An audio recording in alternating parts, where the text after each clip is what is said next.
Hello, Dobry den. My name is Christian Hilchi. I teach Czech at the University of Texas at Austin. I'm also the author of Reality Czech. Reality Czech is an open Czech curriculum that I designed here. It was actually something that I was hired for in addition to teaching Czech language classes. We wanted to create a textbook of Czech that would not only be used here at UT, but that would be available to anybody in the world to use. So Reality Czech is actually a textbook that's under an open license, meaning that anybody can use the materials, share them, they can modify them, etc. And it's completely free. So there's no high cost associated with buying a textbook for your class. And individuals who are maybe interested in taking Czech or learning a little bit about the Czech language can just open it up on their web browser and utilize the materials.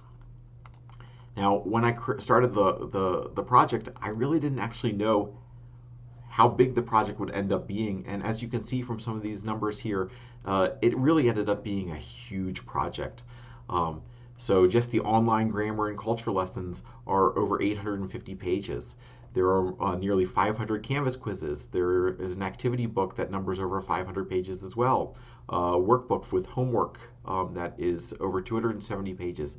I created more than 245 interview videos, map videos, and tons of Quizlet sets for vocabulary learning. Now I'm going to be talking about all of these aspects today, and I'm going to be showing you how you can access them yourself, whether you're taking the course at a university, you're interested in teaching from the materials, or if you're just interested in using these materials from home.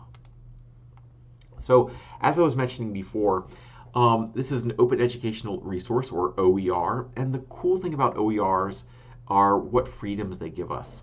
So, when you buy a textbook, you are able to just have that textbook for your use, but there's no real freedom for you to be able to, for example, reuse that material or share it with others. You can't revise those materials and for example, create your own version of them and share it with others. And you can't mix it with other things. And these are some of the things that OERs give us the freedom to do.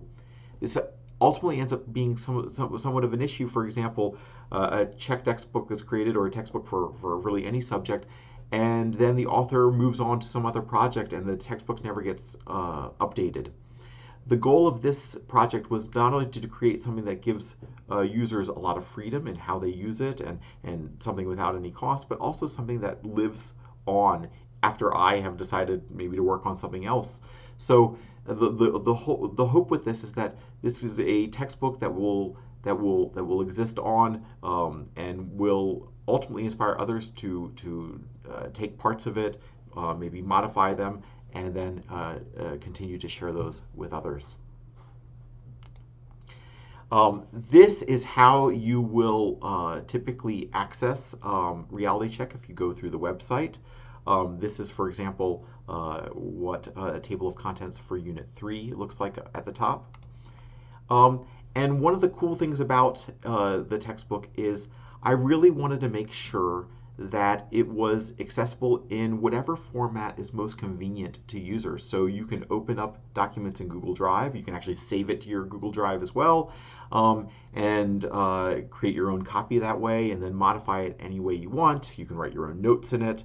You can download it as a PDF if that's your favorite way to consume the content, or as a Word doc. So really the idea was to have as much freedom for the content as possible. Now, the project itself was sponsored by the Center for European Studies as well as the Department of Slavic and Eurasian Studies, my home department. And I worked extensively with COERLL, the Center for Open Educational Resources and Language Learning, a really wonderful center here at the University of Texas at Austin that helps instructors create and share their materials using open licenses. So, oftentimes people ask, why did you create the name Reality Czech? Or they're just, that's what a creative name, or what a cute name. I have to be honest, I hate puns based off of Czech. I tend to avoid them, but I keep running into reasons to use them. And in fact, actually, when I was hired for the job, they asked me, what do you think you'll call this book? And I said anything but a Czech pun. And of course, that's exactly where I landed. But there was actually some pretty good reasons why I chose the title Reality Czech. The first part of it was pretty early on in the project. I figured out that it would be really good to have reality-style interviews with a lot of different Czechs, and they'd be answering questions for each of the units. And as I was putting them together, they really felt a lot like the kind of interviews that you get in a reality-style TV show. The unit questions, these are available. Every unit in the textbook has a set of questions associated with them. These are just some of the questions, for example, for the food unit. These are basic everyday questions that you would expect to be able to answer.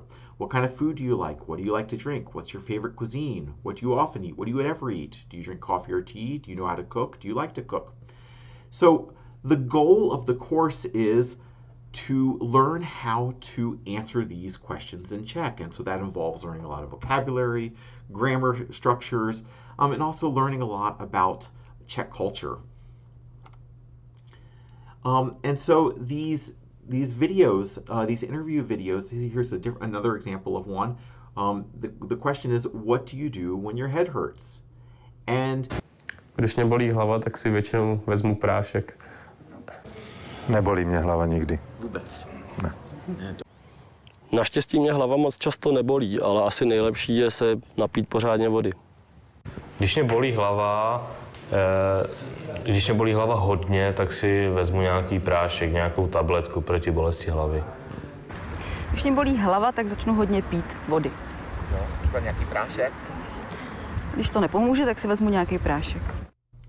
So if we look at this video, it was a collection of different native speakers answering the question, what do you do when you have a headache? And so this is really important because our students also want to be able to say, what do you do when you have a headache?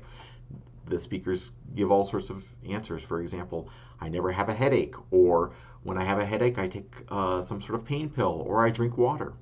Really a great opportunity for our students to learn a little bit about Czechs, as well as also how to say these various things. This notion of reality, however, started to take on deeper meanings, and I started to think about how we also really need to focus on some non-normative or non-canonical aspects of Czech language and culture. And the big thing with Czech in terms of language is that a lot of the ways that we focus on teaching Czech, and this is something we see over and over in Czech textbooks, is there's this huge focus just on learning the endings and learning the standard endings, etc. This is not necessarily always, however, the case of how people speak. So they don't necessarily use all these endings or the precise endings, etc. Additionally, Czech is what's known as a high variety and a low variety of the language. So basically everyday dialect and the standard language. And this complicates matters because people rarely actually speak using standard Czech. They tend to use a lot of their own dialect forms. And these were things that were coming up in the interview videos that I filmed, as well as more videos that I found, for example, on YouTube and other sites, which I'll talk about in a little bit.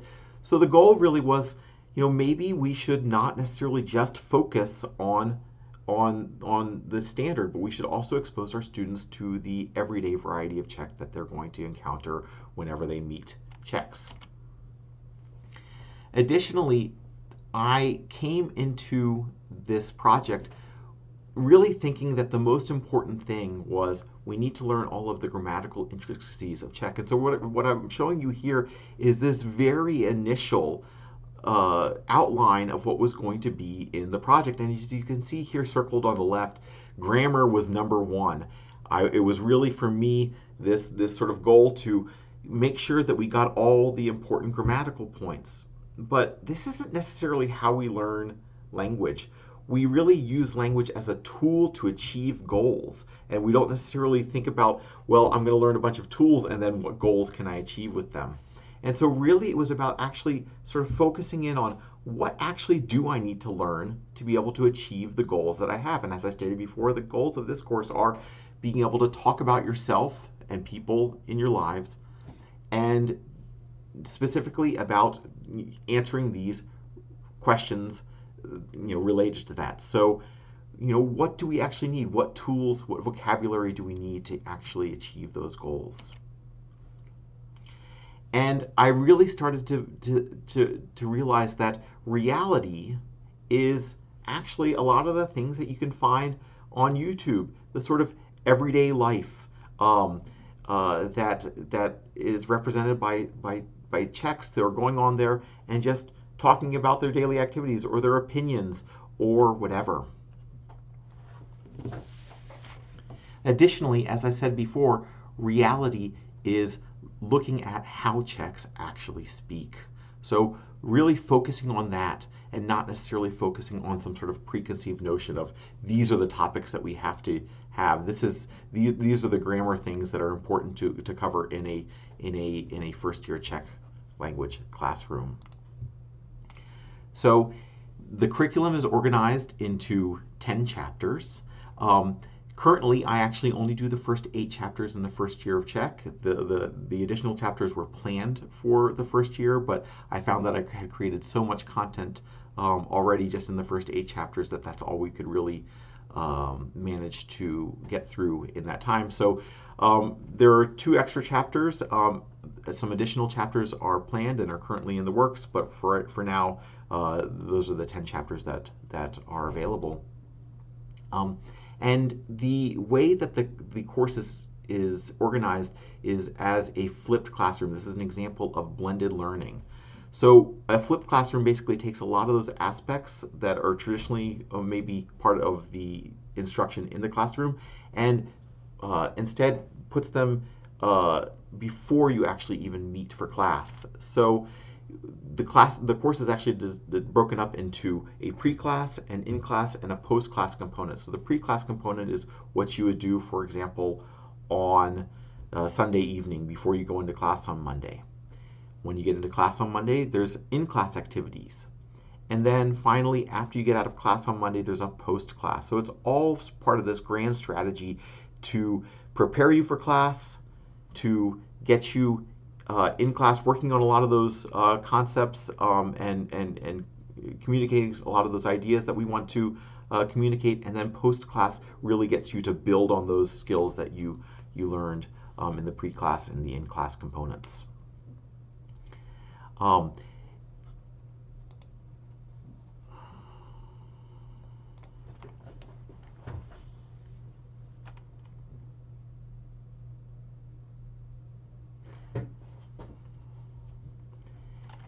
Now, if you were to click on Unit 1, for example, and go down, you would find how these 3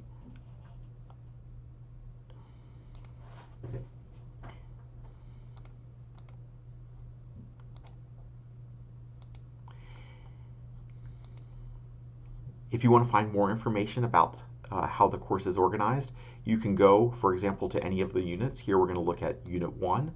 And if you were to scroll down a little bit, you would find a description of the pre-class, in-class, and post-class components. Additionally, if you want more information about how to use the materials, you can read Using the Reality Czech curriculum, which I've put an arrow to down here at the bottom. So pre-class components: introduction to new vocabulary, various Quizlets to help you learn that vocabulary, grammar explanations, culture, and Canvas quizzes, which help take all those things that you learn and give you some feedback. Did you actually understand them correctly? And the advantages of having this pre-class is that you can take as little or as long as you need to learn the various concepts. You can repeat things, so every Canvas quiz can be repeated multiple times. You get that immediate feedback. Do I understand this or do I not? I also get feedback as the instructor if you're in my class, for example, and so I can see, well, how well did you do? Maybe we need a little bit more time in class to review those concepts. And then as a sort of eventual goal, it'd be really cool, and I say this as something that actually doesn't exist yet, but it would be really cool in the future to have individualized assignments for certain students who need some extra help, for example, with a concept, whereas maybe other students are understanding it pretty well, and so that they can actually be pushed a little bit further. So here is an example of what Preclass looks like on Canvas. You can see all of the various aspects of the course have been laid out. And then if you access the materials through the course website, realityczech.org, you can also see the Preclass components here on the left. Now, one of the other aspects is that Quizlet is used really extensively in the course, whether for flashcards or learning exercises or various listening or matching exercises, etc. It's a really cool resource that I've added to make sure that every student has the opportunity to really practice all those things, especially vocabulary, all the new words that you're learning, and not just have to go off of some long list. Additionally, I teach grammar and culture in these pre-class lessons, so here you can see learning various vocabulary items, learning how to tell time, or learning how to talk about what subjects might be enjoyable to you in school. As I mentioned before, there are Canvas quizzes. These are ways of checking your knowledge, whether it's multiple choice or fill in the blank type exercises, true, false, etc. Typically the kinds of things on here are things that can be auto-graded, and so you get immediate feedback with them.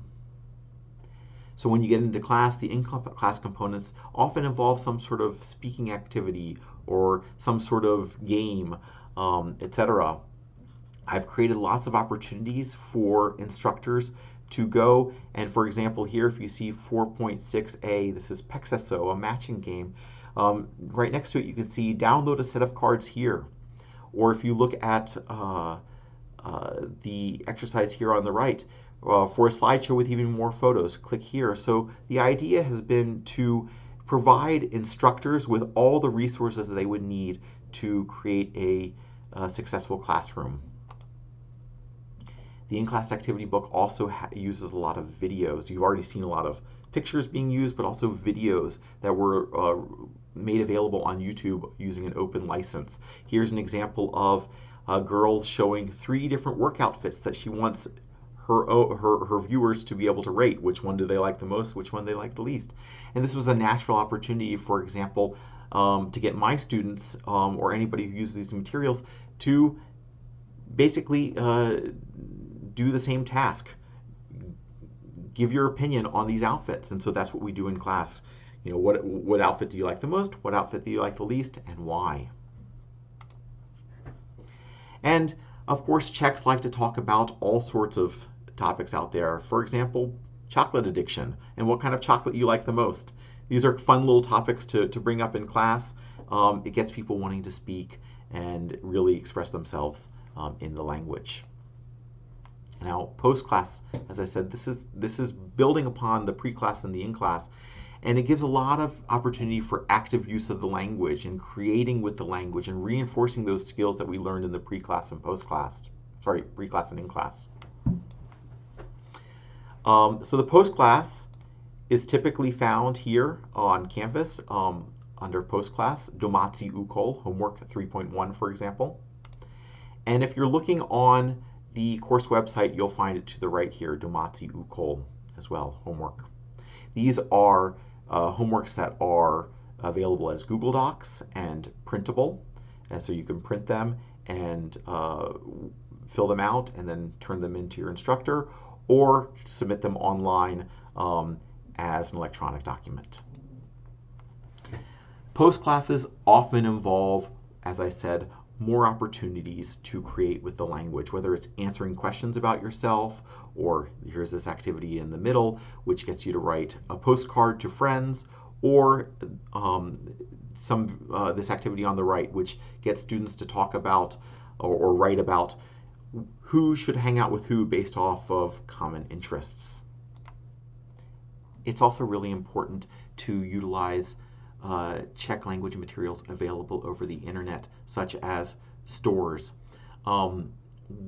We don't have to be in Prague to go into a Czech store. We can access this through our web browser. This is just one example of an assignment that gets students to go onto a grocery store website, in this case Tesco, and put items into their cart, plan a meal, and see how Czech items are sold, how they're described in Czech, etc. One of the things you've probably noticed is that there are a lot of images used throughout this course, and I really took advantage of the availability of a lot of openly licensed images, whether on Flickr or Wikimedia Commons or a host of other sites. Images are really important because we're learning lots of vocabulary and grammar, and we need to be able to connect those things to the concepts that they help describe.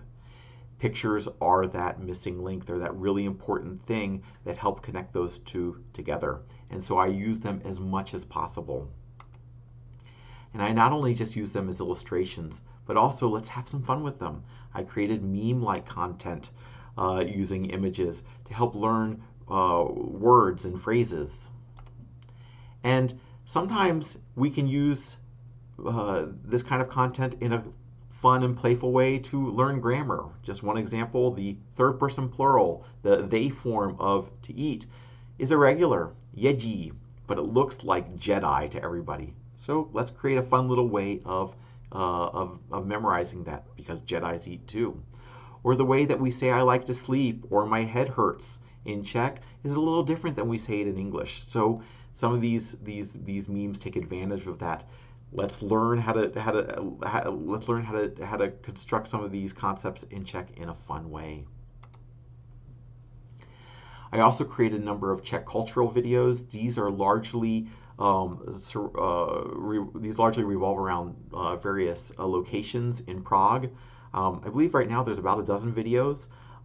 These two, one is on John Lennon's wall in Prague, and another one is a pretty popular restaurant, Lokal Dlouha. And so these are really cool. They allow you to go on a map and click on various places and get a short video about that location. I also, as I've mentioned before, utilize a lot of video content that I found on the internet. So much of this was actually through vlogs. Vlogs or video blogs are really great, and they offer a lot of advantages to language instructors. What's cool about them is they're really a natural context for the speaker to be presenting information to their viewers. They address the viewer directly, and in a really natural way, because this is a natural way of communicating with people on the internet. We naturally view a lot of videos like this. This is normal now in our lives. These users typically are really passionate about their subject matter, and oftentimes the quality of the video is quite high. As a side note, you will have more content if you're a language instructor interested in creating content like this. There's more content than you could ever imagine doing anything with. So I really highly recommend these. When I found out about this, I immediately started to look at the users that were creating open videos, and found that they tend to have so much content that it really will fill a whole page and more. So this had to become part of the curriculum. And there's a whole number of genres that really can be used from the very beginning. Here's just one example of a drone video.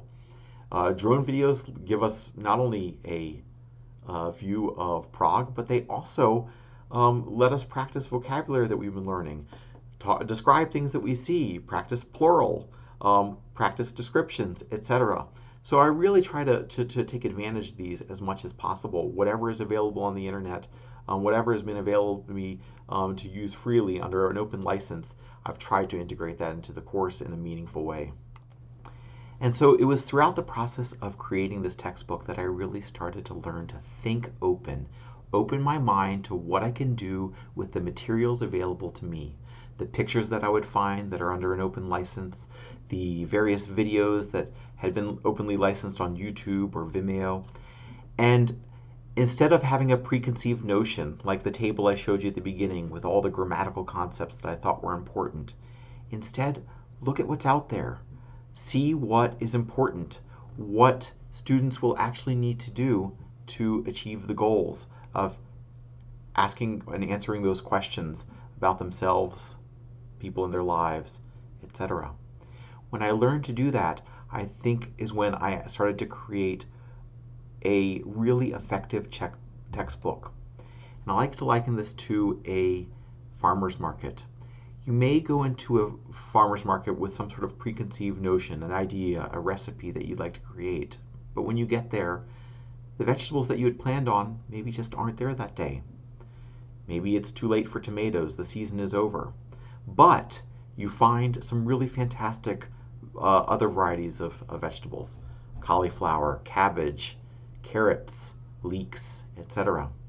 In that kind of instance, what you can do is take those great ingredients and create something out of them, and that's what I try to do with this curriculum. So I hope you'll take a look at the Reality Czech curriculum. There are a lot of materials here to learn Czech, or if you're an instructor, to teach Czech with. If you have any questions, please feel free to reach out to me, and I hope you enjoyed this video. Thanks a lot. Goodbye. Nashledanou.